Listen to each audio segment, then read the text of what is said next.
Hi everyone, welcome back to my channel once again. तो कुछ दिनों पहले मैंने एक गाइडली का आरआरबी असिस्टेंट का मॉक दिया था और उसका जो भी मेरा स्कोर था वो मैंने आप लोगों के साथ शेयर किया था। और गाइडली के मॉक देने के पीछे का जो मेन पर्पस था वो यही था क्योंकि मुझे पीएम और गाइडली दोनों का जो लेवल है उसमें देखना था कितना डिफरेंस है। एंड जब मैंने गाइडली का मॉक दिया प्री का जो भी आरआरबी असिस्टेंट दिया था तो मतलब मुझे काफ़ी अच्छा लगा। मतलब मैं सेटिस्फाइड थी कि जो मॉक की जो क्वालिटी है वो अच्छी खासी है और इवन जो उसके क्वेश्चंस है ना मुझे ऐसा लग रहा था कि मतलब एग्जाम वाली फीलिंग आ रही थी। तो अच्छा लग रहा था। मतलब पीएम का तो बहुत ही ज़्यादा टफ हो जाता है लेकिन गाइडली का जो तो वो मॉडरेट था। हालांकि जो यहाँ पर जैसे अभी इजी दिखा रहेगा ना, इजी तो नहीं था, ये मॉडरेट ही था। तो ये मैंने इसका मॉक नंबर 1 दिया है जो कि फ्री है सबके लिए, आप लोग भी दे सकते हैं। अगर दिया है तो स्कोर शेयर करना। तो अभी मैं दिखा देती हूँ इसमें कितना स्कोर आया है। तो इसमें स्कोर आया है 49.5, ठीक है। और एक्यूरेसी है 96%, परसेंटाइल है 89। तो इसमें मेरा रॉन्ग हुए हैं, इसमें मेरे 2 रीजनिंग में रॉन्ग हुए हैं और बता देती हूँ क्या रॉन्ग हुआ है। अल्फ़ाबेटिकल वाले जो होते हैं ना वो वाले रॉन्ग हुए हैं और बाकी सब तो सही है। क्वांट में आप देख सकते हो। तो 2 से 3 पहले 5-6 रॉन्ग होते थे, अब धीरे धीरे 2-3 ऐसी। अभी कुछ दिनों पहले 100% एक्यूरेसी भी आ गई थी 1-2 दिन, बट फिर से वही हो रहा है। आई थिंक मेरी ही केयरलेसनेस की वजह से हो रहा है, बट कोई बात नहीं, मैं इस चीज़ पे अच्छे से काम करूँगी।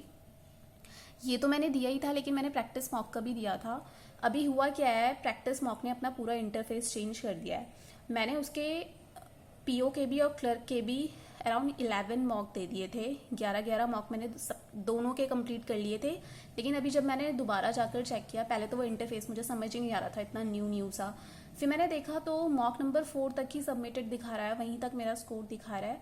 और शॉकिंग न्यूज़ ये है कि जो मेरा मॉक नंबर 4 है उसमें मेरे मार्क्स जो है वो 19 दिखा रहा है, जबकि उसमें मेरे मार्क्स तो 38 थे। अभी मैंने दोबारा यूट्यूब पर जो भी वीडियो अपलोड किया था उसमें जाकर चेक किया और मेरे 48 रॉन्ग दिखा रहा। तो फिर मैंने कहा अरे ये मतलब क्या है। तो फिर आज थोड़ा सा दिमाग ख़राब हो रखा है, तो मैं सोच रही हूँ आज मैं गाइडली के ही मॉक दूंगी, गाइडली का ही क्लर्क दूंगी और गाइडली का ही पीओ का दूंगी। और फिर मेरा जो भी स्कोर आएगा आप लोगों के साथ शेयर करूँगी। और हाँ, वीडियोस में मुझसे बहुत सारे कमेंट सेक्शन में मुझसे काफ़ी लोगों ने कहा एक्यूरेसी के लिए क्या करें। तो मैंने आपको बताया हुआ है, आप अड्डा की जो डेली क्विज आती है वो दो, क्योंकि वहाँ पर अगर 15 क्वेश्चन वो दे रहा है ना तो वो तीनों पजल ऐसे देगा जो प्री लेवल की होती हैं।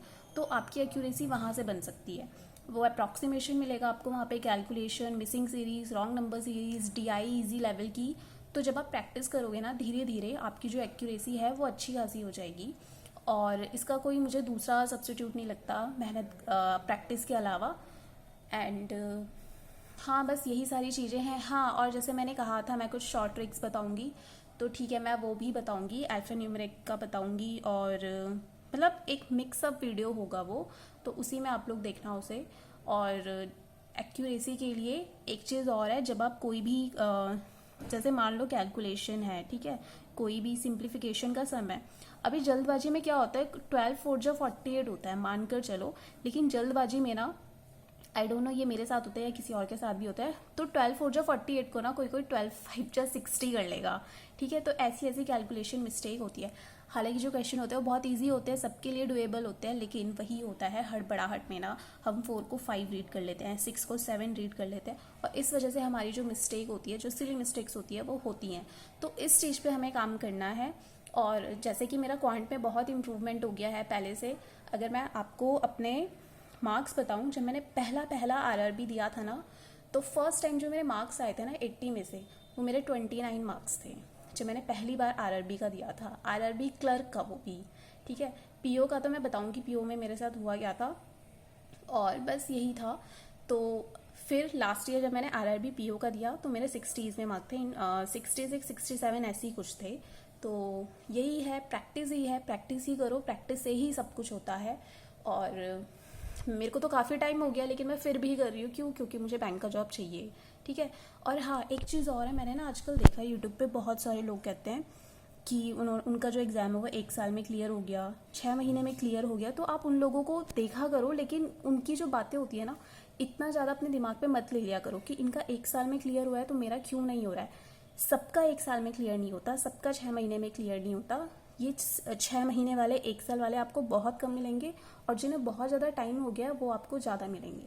तो आप जिनको ज़्यादा टाइम हो गया उनका एक्सपीरियंस भी लो, जिनको कम टाइम हुआ उनका एक्सपीरियंस भी लो, और उस चीज़ को लेकर चलो, ठीक है। सीखने को हमेशा देखो, मैं हमेशा कहती हूँ किसी भी चीज़ के दो एस्पेक्ट्स होते हैं, एक पॉजिटिव होता है और एक नेगेटिव होता है, ठीक है। तो हमें दोनों को कंसिडर करना चाहिए। तो आप देखो कि पॉजिटिव चीज़ क्या है आप में, उसको और इम्प्रूव करो, और जो नेगेटिव चीज़ है उस पर तो आपको वर्क करना ही करना है।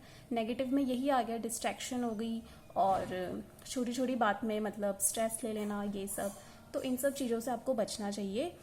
और बस चलो फिर मिलते हैं नेक्स्ट वीडियो में। वीडियो काफ़ी लंबा हो गया है। Bye bye.